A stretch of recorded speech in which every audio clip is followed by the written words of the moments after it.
We are on the eve of the week where the entire professional wrestling industry comes together. However, this fun little private expedition I'm doing is not city predicting. It is a horseman stand, as I am with fellow horseman Christopher Rotz of the Horsemen Predictions.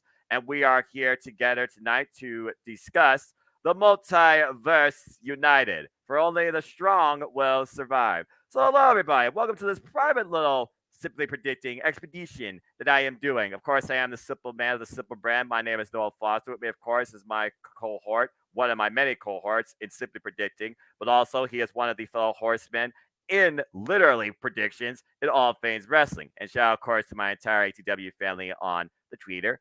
But Chris, good to see you as we are now removed from Sacrifice, and I do have an update regarding where you stand in that league as well as I. Shout out to those that aren't here, of course, Mark Griffith and Jeff Chadwick. Appreciate you, gentlemen. Have a great day. I'll see you down the road, and good luck to y'all. But how you feeling, man, after Sacrifice last night, and the fact that now we are literally 1 week, count it, 1 week away from WrestleMania. I'm getting so excited that we're finally 1 week away from the whole entire professional wrestling Damn war it. turned upside down. We're not going to have a day off here Nope. in probably in the next maybe couple weeks If that. until, but I'm looking forward to this Multiverse United card. It should be a good show, and let's get right into it. Yeah, that's my line. I like that. Good man. Well, again, man, always appreciate your enthusiasm. And for those that are wondering, this is an idea that Christopher Rotz started last year when I concluded all the prediction leagues in 2022, considering me, him, Jeff Chadwick, founder, creator of the Meltdown Wrestling League. Go check it out, folks. Become a part of it. Season 5 is on the horizon. And of course, the all elite hitman himself that does all the teams of wrestling, Mark Griffith. Chris came up with this idea where we have a year-long expedition, the four of us, to see who is the strongest in predicting in all things major in wrestling. That's WWE, NXT, Ring of Honor, Impact Wrestling, and these little expeditions. So this right here is exclusively only being scored in the Horsemen League with me, Chris, Mark, and Jeff. Good luck to you, gents. As I now bring forward where everybody stands following last night, Sacrifice. Chris, you're still right on my tail, but you're slightly behind. Did I not tell you about the Virtuosa? As I went perfect last night against you three. But you and Mark did very well, only missing one match. And Jeff's kryptonite is still Impact Wrestling indeed.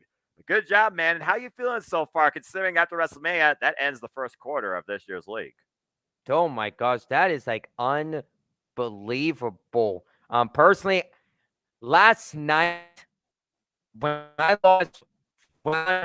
lost one match, I was like, oh my gosh, I was this close on going undefeated at an Impact special event.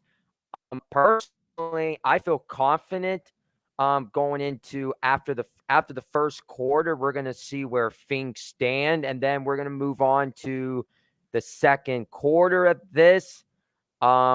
It's That still so far is going to start with this. and so we have a long way of doing it. Well, there you go. So, with that being said, let's go ahead and get into our next challenge for us horsemen here in Wrestling Predictions. As again, we discuss now the Multiverse United, as once again, Impact Wrestling and New Japan Pro Wrestling come together under one roof, sold out, by the way, in head to head in ring competition. This show will be available on Fight TV, of course, Thursday, March 30th, 8 p.m. Pacific time. That's 11 p.m. Eastern Standard, folks, from Los Angeles in the Globe Theater. And yes, the Jet Missionary Multiverse Media will have you covered, of course, with live reactions, commentary play-by-play by me and James Hebert, if he's still conscious.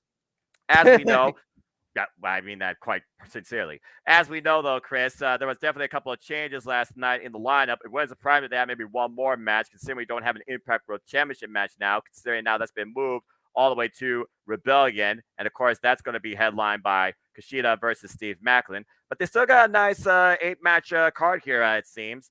And yes, I have built a forum, and I will share it, of course, the Horsemen chat, also on Team Impact, and for the hay of it will be in the description down below, and it will be on the YouTube and the Twitter as well. So be part of this fun wrestling expedition. But again, the only ones being scored are me, Chris, Jeff, and Mark.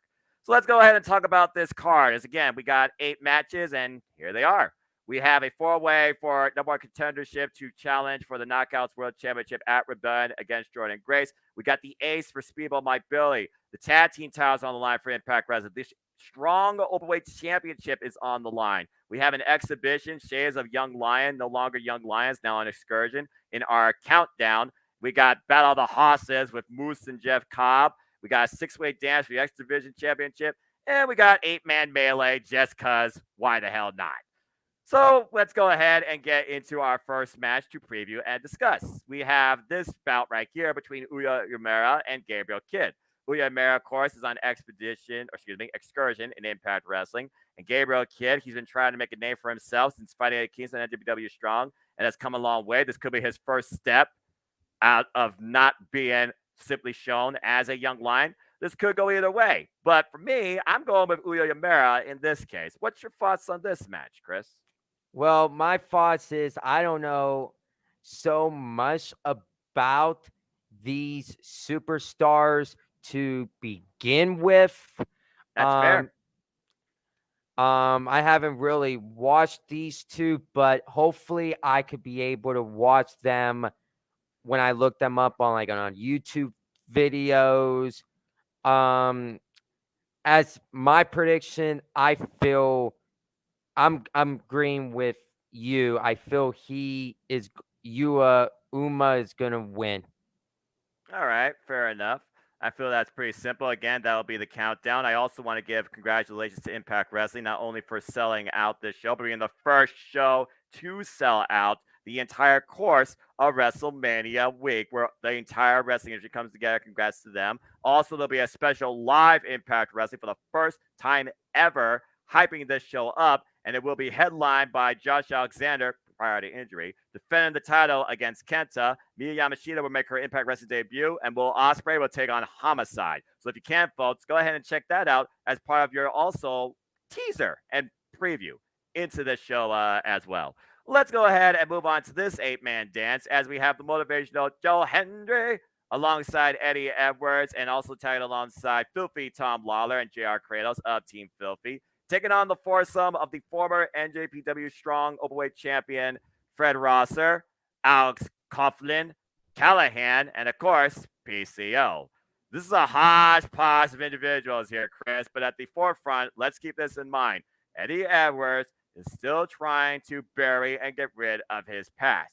We also saw Joe Hendry successfully defend his Digital Media Championship last night, and we're still trying to figure out what the hell Step 7 is for Callahan. With Fred Rosser losing the Strong Championship to Kenta, he might use this as a catapult to maybe go after a rematch. And Philby Tom Lawler being the very first champion, Tom Lawler lost the belt to Fred Rosser. JR Kratos and Alex Coughlin have faced each other in singles editions before this point and literally traded pinfalls and losses. This is anyone's match to gain for any sort of momentum to figure out their way they dictate themselves this year. So that being said, what's your thoughts on this 8-man dance? Which foursome you think deserves it more? Well, put the match graphic back up. Absolutely. I see these 8 competitors. They are pretty strong. I know Eddie Edwards wants to get rid of his past. Joe Hendry, I will always believe in Joe Hendry. I'm glad he won last night. Tom Lawler and JR Kratos, I don't know really much about. I know PCO, I know Callahan, I definitely know. Alex Conahan, no. Fred Rogers, he was in WWE, he was Darren Young, and that's why I alluded to Mr. No Days Off. And he still is that, by the way. Mr. No Days Off, always ready to go do the work. So, continue.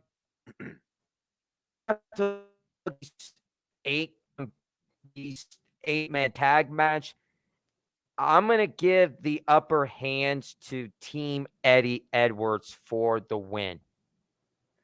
So the only reason that I'm gonna agree with you actually, right here, is because Filthy Tom Lawler is a former NJPW Strong Openweight champion and might be looking to get that win back against Fred Rosser. When I look at this field of 8 people and I think about who's gonna eat the fall, to me, I feel like Alex Cobb and PCO are more likely to get pinned because Eddie Edwards again trying to get the better PCO, trying to embarrass him, trying to leave him behind altogether. And Alex Coughlin, he definitely is just coming off from being a young lion, now calls himself the cyborg, and I feel he and JR Kratos are going to have a fallout. So I actually do agree with you. I believe that Team Edwards, along with Joe Hendry, Tom Lawler, and JR Kratos, are going to get the win. I'm just really curious to see how Joe Henry and Eddie Edwards work together, and if Eddie Edwards maybe has eyes on that prize at some point. Just Maybe saying. that could be a match at Rebellion. Eddie Possibly. Edwards and Joe Hendry. Possibly. All right. Well, again, where everybody comes together and we talk about multiple man dances, doesn't get more of a packed challenge than this. No 6-pack required unless you have one in your closet. Because Trey Miguel, successfully defending against Lindsay Dorado last night at Sacrifice, now finds himself in an X Division scramble match for the X Division Championship against former X Division champions Frank Kazarian and Rich Swann, a guy that really has taken to everybody's eyes, who has been mentored by Kushida, Kevin Knight, the Wild Rhino straight out of the LA Dojo, Clark Connors, who recently challenged Zack Sabre Jr. for the NJPW World Heavyweight Championship, and of course, an all-time cruiserweight junior heavyweight great, still looking for that Keys prize after just recently losing his most recent accolade in Mexico, Rocky Romero. And of course, Rocky Romero and Trey Miguel have no love lost with each other. They recently faced each other, of course, one-on-one, and Rocky Romero nearly got the better of him. And Rocky Romero, of course, is also no stranger to Impact Wrestling. So this is a who's who of anybody here, and it's anybody's game. 6-way scramble. It's really who gets the first pinfall submission escapes with the title. It's not elimination. When I think about this field, though, I do think about Trey Miguel. Again, he made himself the face of the X Division for a reason, and by hook or by crook, I feel he will use any leverage possible to still come out as champion. I'm not going to simply be biased here because it's Toledo represent. Frank Kazarian is a 5-time X Division champion, literally recently won that title. He was the one that stopped Speedball Mike Bailey. And with Rich Swann coming from the highs of highs now to the lowest of lows, this might be where Rich Swann needs to bounce back.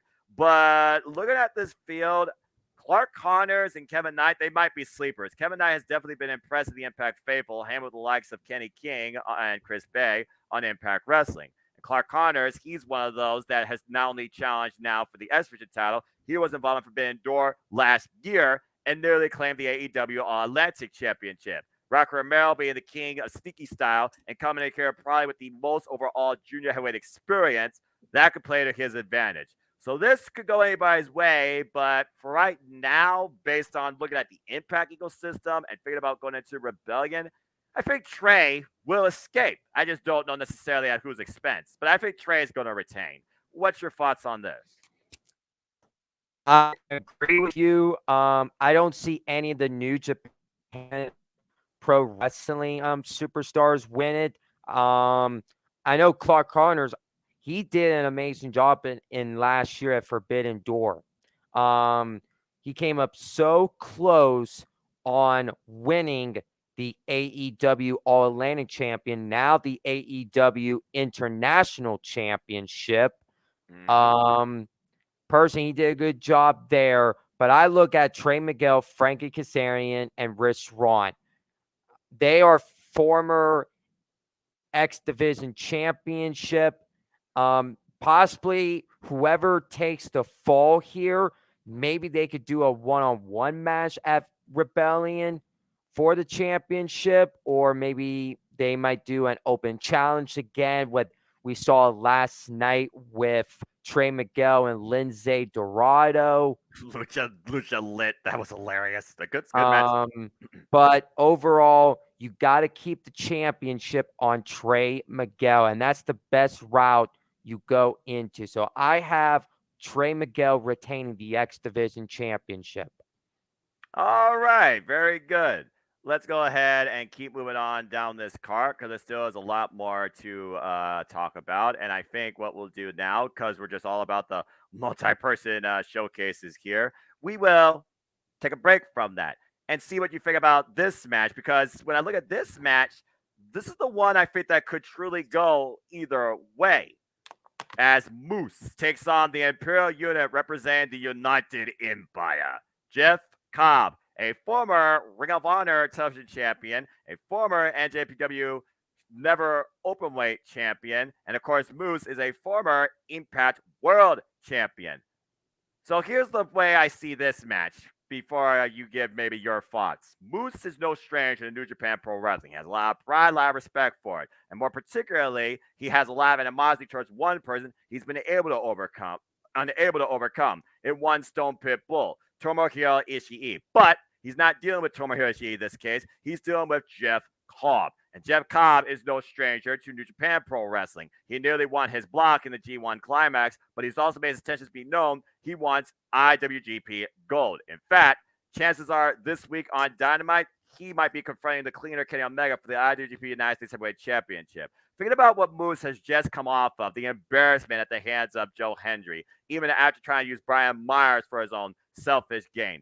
Moose right now is literally one of those guys that's stuck in the middle and could use this for leverage. But can Jeff Cobb actually eat a loss and still consider himself strongly motivated enough to challenge Kenny Omega for the IWGP United States Championship? Who's to say Moose won't maybe try and invade AEW and go after Kenny Omega and that title? Considering Moose and Omega previously faced each other one-on-one for the TNA and Impact World Heavyweight Championships, and that was literally just a year and a half ago. So again, this one could go either way, considering both men's track records in and out of their respective companies, but also their own motivations. So good luck, Chris. Who you got on this one? Well, it's going to be a physical match between Moose and Jeff Cobb. I know you said about Jeff Cobb and Kenny Omega for the IWGP. Is it featherweight or United States? What is Kenny Omega's championship in IWGP? He currently is the IWGP United States Heavyweight Champion. So I think that could be a match down the road. I know you brought up about Kenny Omega. Oh by God. I overheard that Kenny Omega is going to be taking on Will Ospreay at the Forbidden Door pay-per-view in June. So if that match does happen, it will be perfect. But in this match alone, I'm going to go with Jeff Cobb for the win. I'm torn because, again, Moose could really use a big win, but Jeff Cobb right now, I feel, has more going for him. And if he's going to go after literally IWGP Gold, then I feel Jeff Cobb needs to get the win here too. Bottom line, this is your definition of a hoss fight. You are talking two of the biggest, meanest, most dynamic heavyweights in their respective companies. This is going to be I'm just going to say it, banger of a whole different sort. But I think I am going to agree with you. I think I am going to go with Jeff Cobb, considering that we know what his intentions are, and we don't know what Moose right now is doing going forward. And at this point, Jeff Cobb, he's kind of just been, doing things off to the side in tag team competition during the New Japan Cup, representing, of course, the United Empire. Crowns up. So, yep, I'm going with you on this one here as well. I think that Jeff Cobb is going to get the win here too. So far, we are actually one and the same. This is quite interesting. Let's go ahead. When is Moose's contract up in Impact? I thought he signed an extension at some point last year because all he connects himself with is Impact. No matter what you think about him being a scumbag, he truly is Impact Wrestling. I don't think his contract's up anytime soon. He's one of those homegrown mainstays for his company, and I can respect that. All right, let's go ahead and keep moving down this card and look at this match right here. Let's go back into the multi-person affairs. Why the heck not? As we saw last night, Bullet Club was able to successfully defend their Impact World Tag Team Championships against the debuting Bad Dude Tito and Shane Hayes, TMDK. However, now they got to deal with them again and two other oppositions, including the team they beat for the titles. The Motor City Machine Guns, who might I add, are still the NJPW Strong Openweight champions. But now you add to the formula Aussie Open. And this is, of course, a fatal four-way for the Impact World Tag Team Championships. First pinfall submission by a team gets the win. There is no elimination. Chris, what you got on this? This is going to be a fun four-way tag match for the Impact World Tag Team Championships. We got Aussie Open in this, so I feel they're going to do some great things. I don't see them winning. Machine Guns, they signed a long-term contract with Impact, so they're not going anywhere. Would they get the championships? I personally don't know. The team that they faced last night, I don't see winning this. I'm gonna stick with Bullet Club. Yes, I said it correctly this time. Bullet Club for the victory. Wow, all right then. Well, again, considering TMDK had their chance last night, we're not able to do it on traditional means. Bullet Club being the youngest, by the way, keep that in mind, the youngest of these four tag teams in both experience and history, considering, again, they came together as a tag team just last year. The Multiverse Machine Guns, of course, took the NWW Strong Openweight Championships away from Aussie Open in a three-way dance last year at Rumble on 44th Street. And we also know that Aussie Open will not only be involved in this, but the following day, they will be involved in the Reach for the Sky ladder match to crown new Ring of Honor World Tag Team Champions. And Aussie Open just got a huge win over Christopher Daniels and Matt Sydal. In a four-way dance, the champions did not have to be involved in the decision, which does make me think that I could see a changing of the guard. And with Bad Dude Tito now being a part of the Impact Wrestling landscape, I am a little bit torn on this one. I'm sure most Machine Guns want to be the champs again. Part of me wants to see Aussie Open actually get these straps so I can see Aussie Open versus Moisture Machine Guns run back. Maybe title for title, winner takes all at Rebellion. But again, Bullet Club, they're just starting. And so far, they've proven themselves to be very dynamic and hang around with a couple of the very best in TMDK. So I think in this match, because these multiverse shows can definitely surprise you, I am actually going to go with, and again, they did just resign. So, I mean, again, that's even more motivation right there. Oh, boy. Considering they're touring in Canada for Rebellion, all that stuff. Man, they just started, but I've seen these towels change hands so many times. I'm almost torn. I almost want to say a different team, but I'm going to keep it safe here. I feel like that the Bullet Club is going to escape with the tag team championships, and it might be at the expense of Motion Machine Guns. It was simply a backslide that allowed Bullet Club as a trio to get the better of Time Machine. So for now, I am going to say that Bullet Club continues their incredible run while still very young in the going as the Impact World Tag Team Champions. But I'm still a little bit trepidatious, if I'm honest with you, after saying that. All right. Let's go ahead and move on from there. We got 3 matches left, and we will now talk about this one as well. We talked about Banger earlier. Chris, this match is summed up in one word: violence. As Kenta renews hostilities with Minoru Suzuki. This goes all the way back to Pro Wrestling Noah and before, and this is also now for Kenta's NWW Strong Openweight Championship. After what I've seen recently during the New Japan Cup, Minoru Suzuki is pissed, and Kenta is almost riding him off. But Kenta, former Hideo Itami, is one of those that kind of he lures his opponent to a false sense of security, and he is also one of the most lethal strikers in the game. If a title is going to change hands, this one is the one that would be my first candidate. But Minoru Suzuki right now is also the NWW 6-man never openweight champion and will defend that alongside his brothers in Strong Style against House of Torture during the Sakura Genesis tour. But he's also won gold here before. He is a former Ring of Honor television champion. He beat Red Titus. And he and Kenta, they have traded more windfalls and losses in and out of G1, New Japan Cup exhibitions than I can count. I think right now, though, considering Kenta just got this title, and I don't think Minoru Suzuki is going to be a long-term stay on the NWW Strong product, I think Kenta is going to retain. But what's your thoughts on this match? I think this is going to be all about violence with Kenta and Minoru Suzuki. The names. You're all right, dude. You're trying. So I believe Kenta got the championship, and he's young. He's still in his prime.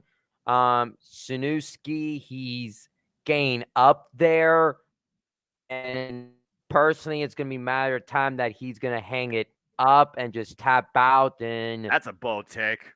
and just maybe retires one day. But I think you keep it safe. I think Kenta successfully retains his championship.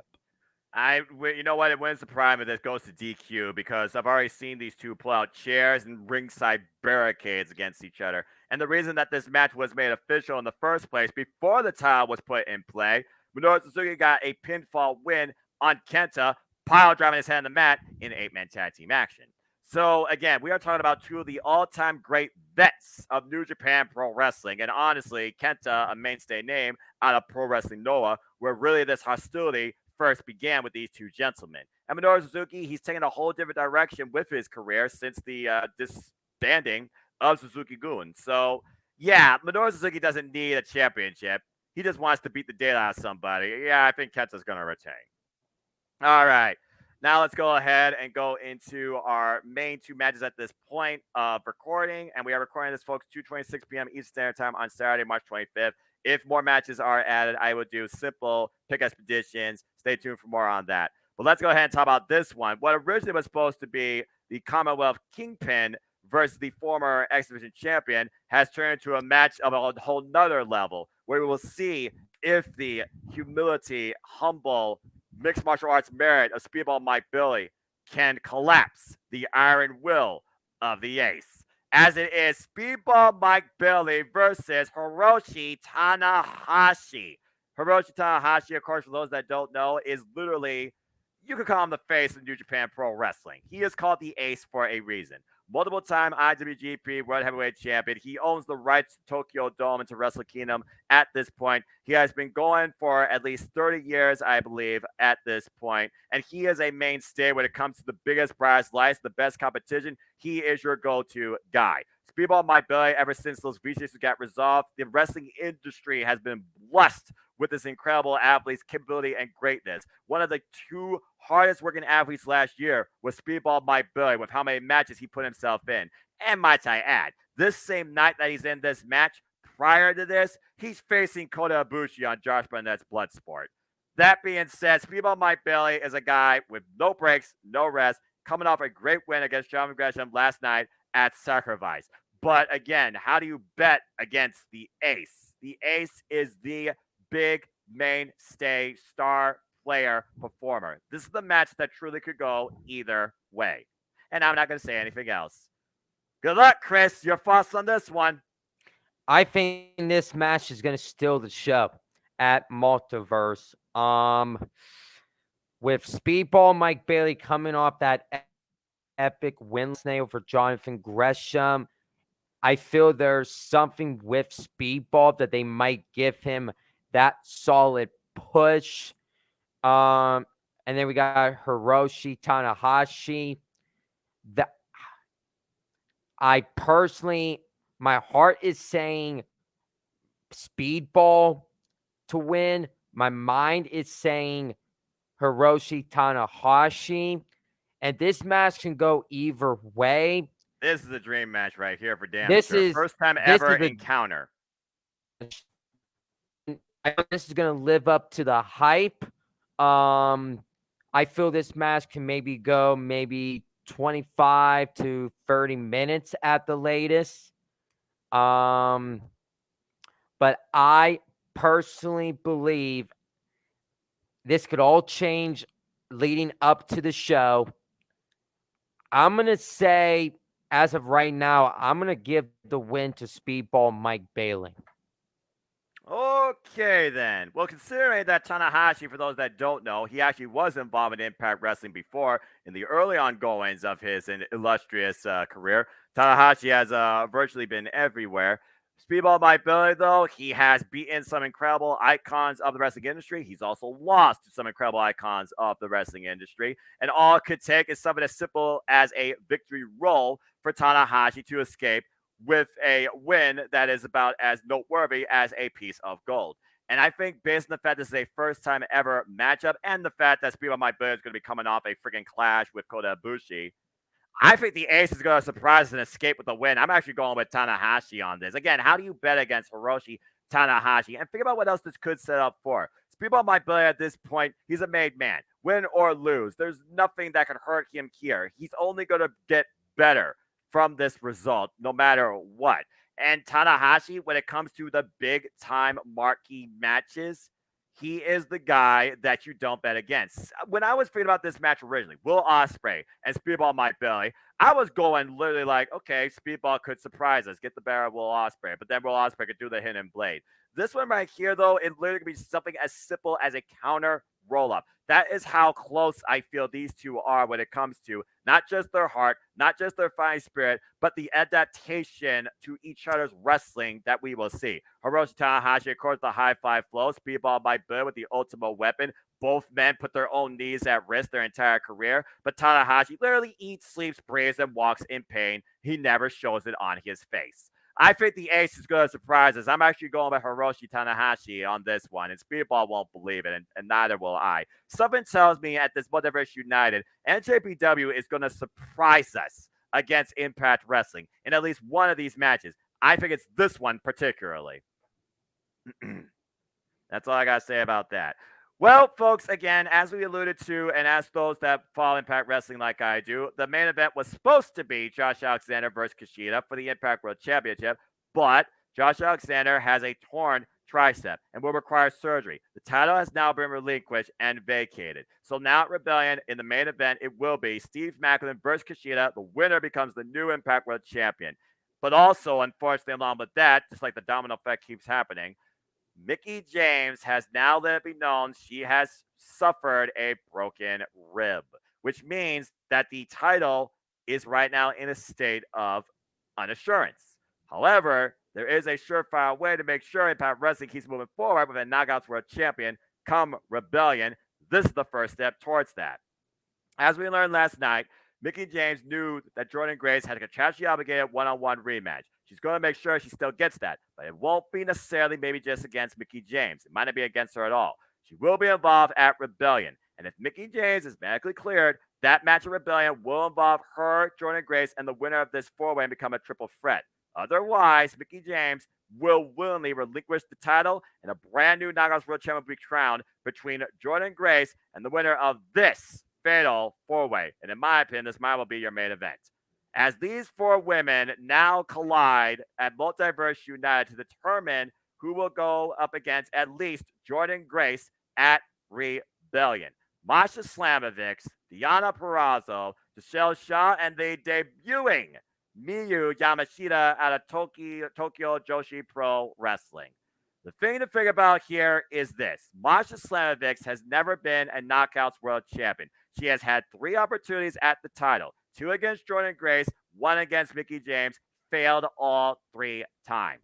Deonna Purrazzo is a 2-time Knockouts World Champion, but has never beaten Mickie James. However, she beat Jordynne Grace, and she beat Jordynne Grace for the championship when she first came into Impact Wrestling in Slammiversary 2020. Long may she reign. She has been the main event, the focal point, the knockout of this division since her arrival. Michelle Shaw, however, is looking to usurp that and take the spotlight for herself. Her and Deonna Purrazzo have been at each other's throats more recently. We saw what happened last night at Sacrifice, where in the Grudge Rematch 2, Deonna Purrazzo got the better of Michelle Shaw and her entourage too. While Michelle Shaw has made every possible moment for herself to have a chance at gold, she has been unable to obtain it. And the wild factor here is Miyu Yamashita making her Impact Wrestling debut at 9 years of experience, only 28 years old. She met Masha back in 2022 and won, and she also has met Michelle Shaw in one-on-one action in 2019 and beat her. Her and Deonna Purrazzo have never faced each other in the ring at all. And Mickie James has never faced Miyu Yamashita either. Regardless, one of these 4 is going to Rebellion and has at least the juggernaut awaiting for them. Chris, this is the match right here that I feel the dynamic could go any of these four's way, because when it comes to what I always say about the Knockouts division, it is the premiered book women's wrestling division in the friggin' country, in the damn industry. Any of these four could go to Rebellion to face at least Jordan Grace for the title. The question is, do we revisit history? Do we get a first time circumstance, triple threat or not? And regardless, are we looking maybe out of these four, the new Knockouts World Champion? Who's going to Rebellion, Chris? Good luck. Well, I personally believe that, yeah, Mickie James has until Rebellion to fight or give up the champion. I believe she's going to be megally cleared, and we're going to get that triple threat match with Mickie James and Jordan Grace. Then here comes the third, and that's why. Can you put the graphic match card back up for me, please? Absolutely. Okay. The debuting person, I don't see she's winning this, so I'm crossing her off. Giselle Shaw, I don't really see her gaining that push just yet. It's either going to come down to Masha Slamovich or Deonna Purrazzo. These two I have looked very closely. Deonna Purrazzo wants to be champion again. And she made that clear on an Impact Wrestling exclusive, by the way, last night after beating Giselle Shaw. Masha Slamovich, she have never challenged for an Impact Knockouts champion. No, she's never gotten one. She's challenged three times. She challenged Mickie James back at No Surrender and lost via a roll-up, and she challenged Jordan Grace twice for it and lost, including a last knockout standing match. This would be her fourth opportunity if she gets through this four-way dance. And just to make you think a little bit harder, the last time Masha Slamovich was involved in a four-way dance to even have a chance to challenge for the Knockouts World Championship was earlier this year at Hard to Kill. She overcame Taylor Wilde, Deonna Purrazzo, and Killer Kelly to become number one contender. So she's no stranger to surpassing and achieving and succeeding in four-way dances. And personally, I remember picking Masha Slamovich back at Hard to Kill. So now this is interesting here because I'm still looking at those two women. It could go either way, but as of right now, I'm going for Deonna Purrazzo for the win. All right, so there you go. So Chris is going with the virtuosa, Deonna Purrazzo, who made her intentions very well known. And Deonna Purrazzo and Jordan Grace, that would literally be restarting the rivalry that brought the Virtuosa into Impact Wrestling in the first place. Like I said, Slammiversary 2020, the Virtuosa made her debut against the Juggernaut Jordan Grace and beat her for the Knockouts World Championship. And a follow-up to that, a 30-minute Iron Woman match, Deonna Purrazzo got the better of the Juggernaut again. But since then, Jordan Grace has overcome Deonna Purrazzo in singles action. The only thing I have to figure about here is Masha Slamovich, to me, is the one out of these four that more so particularly is being, I feel, crafted or guided to be a Knockouts World Champion for the first time sooner rather than later. In my opinion, I think she's going to get the gold before Giselle Shaw. Keep in mind, Giselle Shaw and Masha Slamovich are the two longer-term Impact Knockouts that have yet to have any sort of gold. But Masha is already a champion in another company. She is the GCW Heavyweight Champion, beating Nick effing Gage. So that being said, considering you already know where I stand when it comes to the knockouts, when it comes to a story that was waiting to be foretold, and truth be told, if Mickie James is medically cleared, maybe I'll finally get the final chapter to that. Deonna Purrazzo faced Mickie James twice for the Knockouts World Championship. Bound for Glory, Mickie James beat Deonna for the title, and Hard to Kill 2022 in a Texas death match, Deonna Purrazzo failed to reclaim the title. Mickie James is 2-0 against Deonna Purrazzo. The Virtuosa has beaten everybody else in the entire Knockouts division except for Mickie James. With that being said, I think I do agree with you that Deonna Purrazzo deserves to go to Rebellion the most. But after what I've seen most recently, I think that Masha Slamovich is going to surprise us. I'm actually going with Masha for the win here. For the longest time, I thought Masha was going to be the one to beat Jordan Grace for the title. And the reason I also say that, Giselle Shaw, Deanna Purrazzo, they are 1-1, and they are not going to forget what has been going on with each other. I think they're going to cost each other in this match, which then leaves the X Factor, Miya Yamashita, the Pink Striker. And again, if she knocks you out with that head kick, it's over. Game over. Bye, see ya. And I feel that Masha and Miyu are going to renew hostilities. I bet it's going to come down to these two. I see a tale of two matches here. So I'm actually going with Masha Slamovich to surprise us because Miyu Yamashita and Deanna Purrazzo have yet to meet one-on-one. And I feel that could somehow come out of this. Deanna Purrazzo is once again going to be Knockouts World Champion, in my opinion. She is the future. She is the now. But I just don't think right now they're going to do it with her. They're putting the focus on Masha Slamovich, as we saw last with Mickie James, now being under Bully Ray, and also Masha and Jordan Grace. They have no love lost with each other. I think at Rebellion, it's going to be Jordan Grace versus Masha Slamovich one-on-one. And I think Masha's going to finally become the Impact Knockouts World Champion. I'm going with Masha Slamovich on this one. So that being said, Chris, you went with Deanna Purrazzo. So do you see Rebellion being one-on-one with her and Jordan Grace, or do you see it being a triple threat with her, Jordan Grace, and Mickie James? And is that the night that the Virtuosa beats Mickie to become a 3-time Knockouts World Champion? I think it's going to be a triple threat. I have a gut feeling Mickie James is going to take some time off for a little bit, and we're going to get that triple threat match. All right. Well, again, I guess we will see soon enough, as of course we have to build out now from the fallout from Impact Wrestling Sacrifice. And speaking of Miyu Yamashita, stay tuned, folks, because during the fallout of Sacrifice, she will make her Impact Wrestling debut and will also involve a one-on-one match against Killer Kelly. I cannot wait for that. That's women's professional wrestling, damn it. But I digress. I saw the once we got done with the Impact predictions last night, I watched the countdown to Impact's Wrestling Sacrifice, and I'm going to tell you, those two matches I really enjoyed last night. Good on ya. Bahinder Guncher and Eddie Edwards. Bahinder Guncher, good homecoming. Failing effort, though, but strong showing. And, of course, Kylan King, Ohio present, taking on Knockouts Tag Team Champion, former Knockouts World Champion Rosemary, also from Canada, eh? Very good match with those two, and it seems like that the Death Dolls will get the rematch against the Coven sooner rather than later. Again, Impact Wrestling is a little bit of everything, and then some stuff you're like, why is this a thing, Giant Swinger?